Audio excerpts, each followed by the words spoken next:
Zeus sent Apollo to serve a mortal. Apollo chose to serve him well.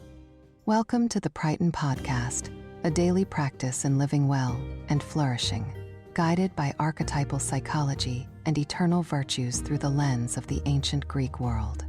Each episode, we listen to a myth or other story and discuss what it means for you, the listener.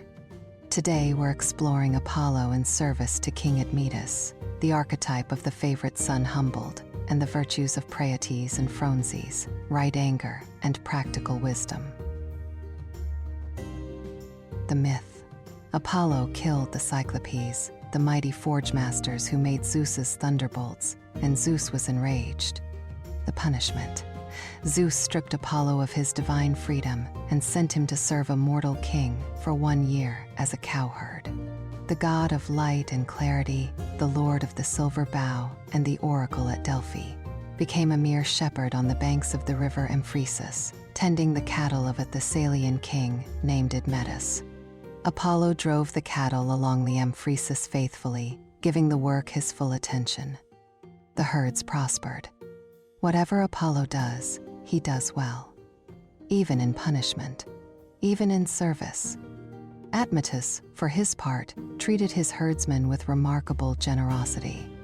When Admetus sought to win Alcestis as his wife, her father set forth a seemingly impossible condition, a chariot drawn by wild animals. In response, Apollo tamed a lion and a boar and helped him meet the challenge, and thus Admetus won his wife. Later, when the fates decreed that Admetus's time had come, Apollo found a way around it. If someone would die in Admetus's place, Admetus could live. What began as punishment had become one of the deepest bonds in all of Apollo's mythology. The mortal king who had treated his servant well found that his servant had been a god, and that the god did not forget it.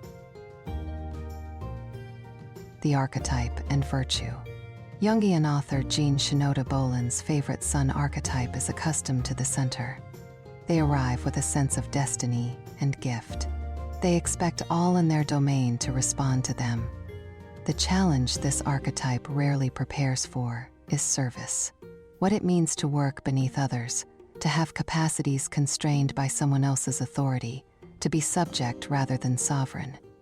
Apollo's year with Admetus brings the favorite son archetype to exactly that challenge. The question the myth puts to the archetype is not whether the punishment is deserved. It is what true character does under those conditions. Apollo tends the cattle. He does it well. He does not let the diminished circumstances diminish him. The greatness that defined him at the center of Olympus persists at the margins of a Thessalian field. That is the test of genuine character, whether it holds when the conditions stop being favorable. This requires two virtues working together. The first is Praotes, right anger. Apollo has real grounds for anger at his situation. He is a god in mortal service, punished for an act he cannot undo. Praotes does not ask him to feel nothing. It asks that the anger be proportionate and directed rightly, not displaced onto Admetus, not expressed in ways that compound the original failure. His service is clean of resentment because the anger is held in its proper proportion. The second virtue is phronesis, practical wisdom. Phronesis is Aristotle's name for the intelligence of particular situations, the capacity to read what a given moment actually calls for and to act accordingly. Apollo reads his year with Admetus correctly. He does not assert his divine status when doing so would violate the terms of his service. He uses the capacities available to him within those terms. The cattle prosper, the lion and boar are tamed, the fates are navigated. Phronesis does not look for the abstract principle and apply it mechanically. It reads the specific situation and acts with integrity within it. Together, Praotes and phronesis describe what genuine service requires: the emotional clarity to keep anger from corrupting the work, and the practical intelligence to do the work fully, even when the conditions were not chosen. And now, today's healing words. Feel free to repeat after me, or simply listen and absorb the words. I call on the Apollo within me, the part that knows its own gifts, that has always moved toward the center of things.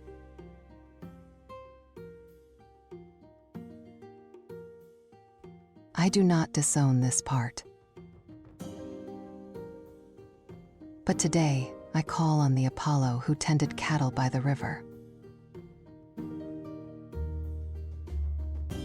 The part that can serve, that can work within conditions it did not choose.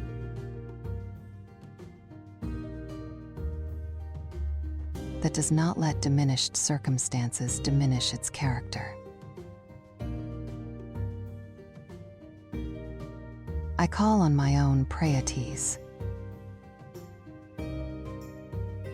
the right anger that knows where to direct what I feel and where not to.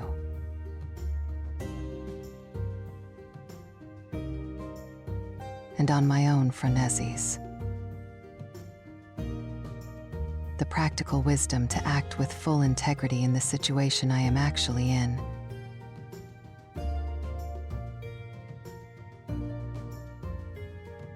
Not the one I wish I were in.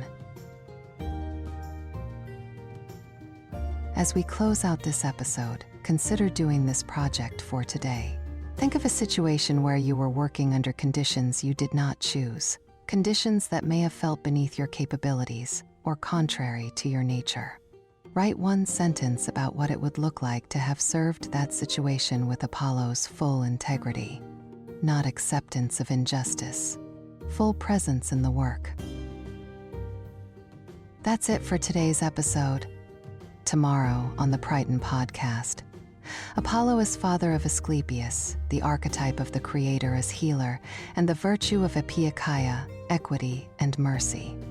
If you'd like to join our community and support what we do, you can subscribe to us on your platform of choice and follow us on social media. Links are on our website at prytanpodcast.com. That's Prytan podcast.com. In the meantime, live well and flourish.